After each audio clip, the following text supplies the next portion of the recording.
सरकारी middle school तारगाम Qazigund के छात्र स्कूल में बुनियादी सुविधाओं की कमी के कारण बुरी तरह पीड़ित हैं। सरकारी मध्य विद्यालय तारगाम में कक्षाओं और स्कूल भवन की दयनीय स्थिति इसकी टूटी और विरूपित दीवारों से परिलक्षित होती है।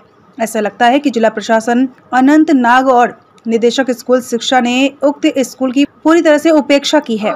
कक्षाओं में बैठने की कोई उचित व्यवस्था नहीं है और 5 कक्षाओं के लिए केवल 3 कक्षाएं हैं, जो छात्रों के साथ पूरी तरह से अन्याय है।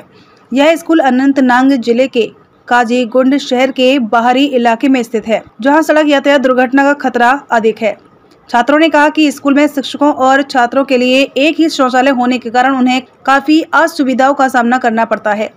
एक छात्र ने कहा कि कक्षाओं के दौरान जब भी हमें वॉशरूम जाने की आवश्यकता होती है तो हमें कुछ समय के लिए अपनी बारी का इंतजार करना पड़ता है। कक्षाओं और शौचालयों के अलावा स्कूल में उचित बाढ़, बिजली और स्वच्छ पेयजल का अभाव है। कमरे की ढहती दीवारें हमारे और हमारे शिक्षकों के जीवन के लिए गंभीर खतरा पैदा करती है। हमें डर है कि वे कभी भी गिर सकती हैं, छात्रों ने बताया। इन दीवारों की मरम्मत के लिए अब तक कोई प्रयास नहीं किया गया, न ही नई इमारत का निर्माण किया गया।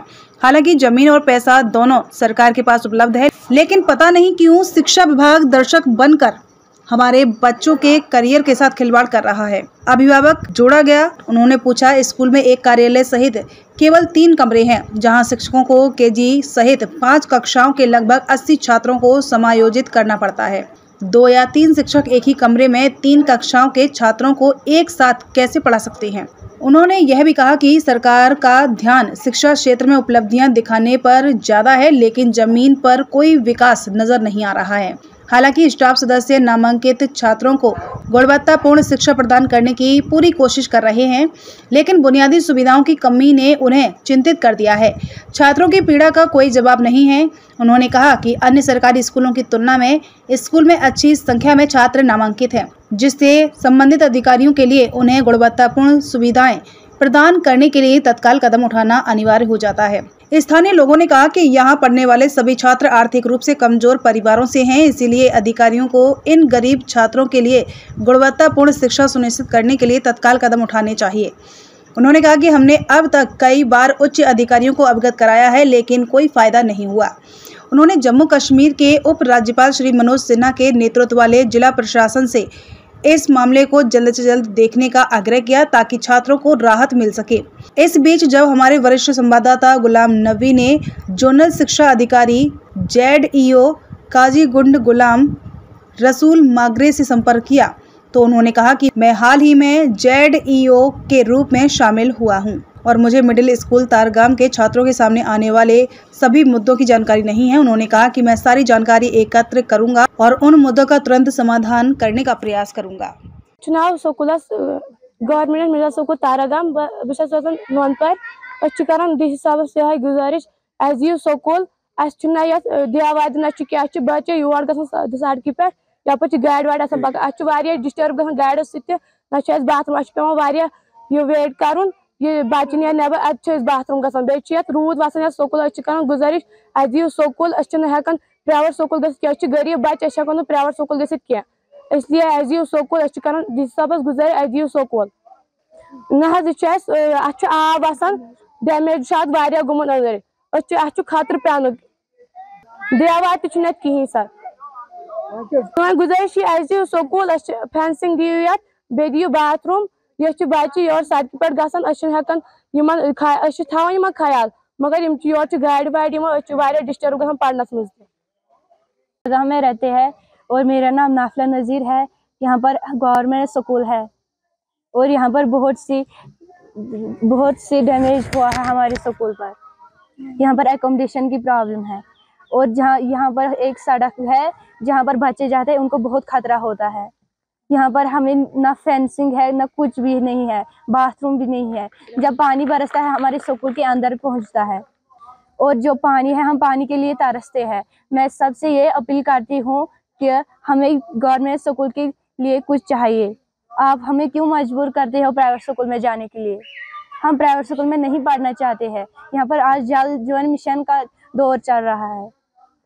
हम यही अपील करते हैं डीसी साहब से, गवर्नर साहब से कि हमें फेंसिंग बाथरूम चाहिए। हम यहाँ पर स्कूल में बहुत सारी गर्ल्स है, यहाँ पर बहुत लड़के कम है और बच्चे ज्यादा है। यहाँ पर हमारे बाथरूम एक है, हम गर्ल्स कहाँ जाएंगे bathroom. Myself is Bilal Ahmed Khande, teacher of this institute. I am here working as teacher since 2008. There are number of problems in this institute. As you see that there is no fencing, there is no fencing, there is no water, and there is the building is totally damaged. We approached number of times our department that please come and take our issue seriously, but they have shown leniency in this regard. अब हम आपकी वसादत से ये higher office तक ये बात पहुंचाना चाहते हैं कि ये जो हमारी बिल्डिंग है पूरी तरह, जैसे आप देख भी सकते हो कि इट इज़ कम्प्लीटली डैमेज्ड। ये हाईली रिस्क है फॉर स्टूडेंट्स। कभी भी कोई ऐसा इंसिडेंट हो सकता है जिसमें अल्लाह ताला बचाए कि इंसिडेंट हो सकता है, बच्चे का बच्चा लॉस हो सकता है। तो दूसरा ये जो हमारा स्कूल है ये इसमें ज़्यादा गर्ल्स पढ़ रही है, जो एनरोलमेंट है ज़्यादा गर्ल्स परसेंटेज उसमें ज़्यादा है।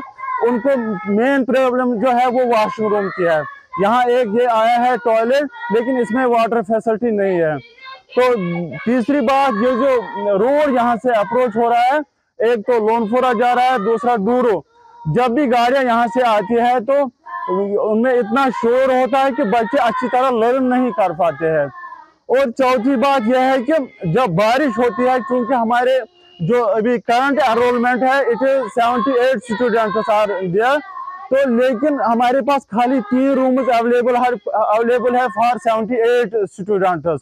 तो आप बताएं कि इतने बच्चों को 3 रूम में हम कैसे अकोमोडेट कर सकते हैं। तो हम आपकी वसादत से, ये मीडिया की वसादत से पहले हम आपका शुक्रगुजार करना चाहते हैं कि आप हमारे ये इशू उठा रहे हैं कि हमें जो 78 बच्चे से 3 बच्चों में पढ़ाने पड़ते हैं। लेकिन कभी कभी हम ऐसा भी करते हैं, इनको हम बाहर लेते हैं पढ़ाने के लिए, लेकिन जब बारिश होती है एक रूम में एक क्लासरूम में 3 क्लासेस हमें अटेंड करने पड़ते हैं, जो बच्चों के लिए प्रॉब्लम है।